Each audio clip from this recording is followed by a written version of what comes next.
Here's a quick rundown on how to use our visual skin tone palettes that come free with our Voodoo Concept Art pack for Procreate, Photoshop, Affinity Designer and Affinity Photo.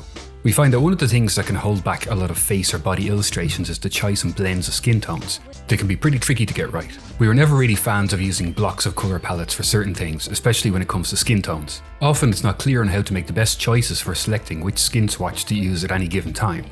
This is where our custom palettes come in. The idea is to remove all the guesswork in a visual way that makes it pretty much foolproof to ensure that you get great results every time. So we've put together 10 palettes of varying skin tones to use for simple or more complex illustrations. We've fine-tuned these on a range of illustrations so they should help you to get pretty close every time.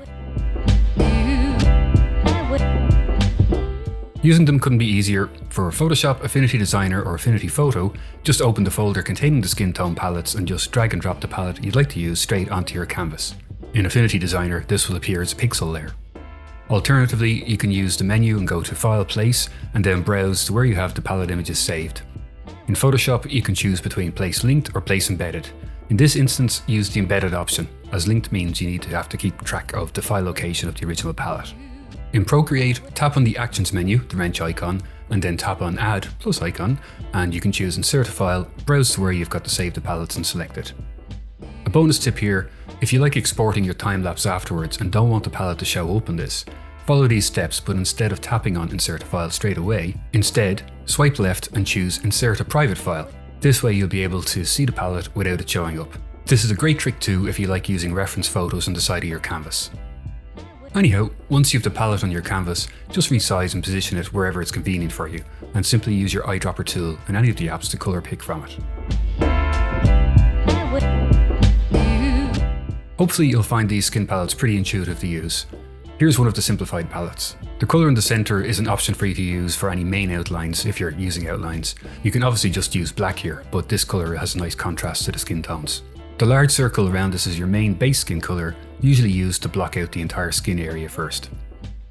The two colours below are the darker shades of the skin tone.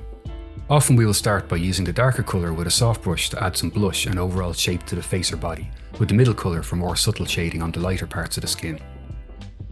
The lighter colour is for a little variation to brighten up a few areas. It's not always necessary, especially if you're using a bright highlight colour, but it can help to add more depth. The lip skin colours are next. Typically the top lip colour is darker than the bottom one, and you'll see we have a more saturated version on the left for more of a lipstick look. Finally, this is our colour dodge colour. It doesn't look like much, but when it's used on a layer with a colour dodge blend mode, it can really add warmth or glow to your illustration. Using a soft brush is often the way to go with this, coupled with lowering the layer opacity to make the effect a little bit more subtle. Here's what the layer looks like without changing the blend mode or opacity.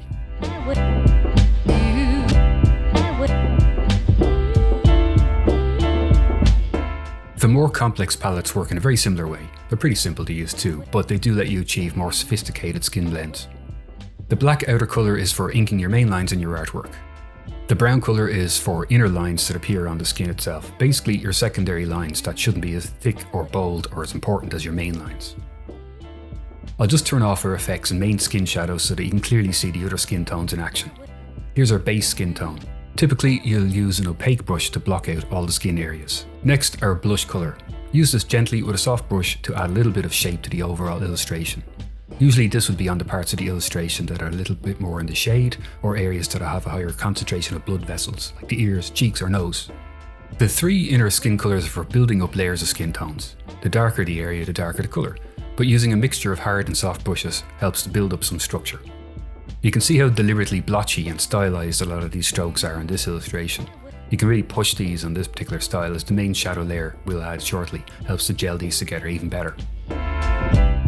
I'll turn back on the main shadow layer. This is all created using just one colour, using a multiply blend mode, hence the M on the swatch. You might notice we've changed the folder blend mode and not the layer blend mode here. This is just because we're experimenting with different shadows, so usually you can just do this on the single layer itself. The shadow colour on its own looks a little surprising, but the blend mode makes it work, especially when we can change the opacity to change how deep the shadow is. While there's no single magic colour for shadows, we found this particular colour works wonders across a range of skin tones. The lip colours are fairly self-explanatory. There's a natural or a more saturated option to choose from. You can obviously use whichever main eye colour you like, but these swatches work nicely for the white of the eye and the inner and underneath red parts. I'll turn on our effects layer again, specifically the colour dodge layers. These make a massive difference as finishing touches to the artwork. We've used the CD swatch with soft brush on a layer with a colour dodge blend mode selected. Finally, we've included 2 hard light colours. We use these for the bold stylized strokes all around the artwork with layer blend mode set to hard light. On this illustration, we've just used the orange one, but it can be a nice trick to use a warmer colour on one side and cooler on the other. There's a lot of room to play around with these colours too. So that's a quick rundown. Hopefully it all makes sense and hopefully it helps you out.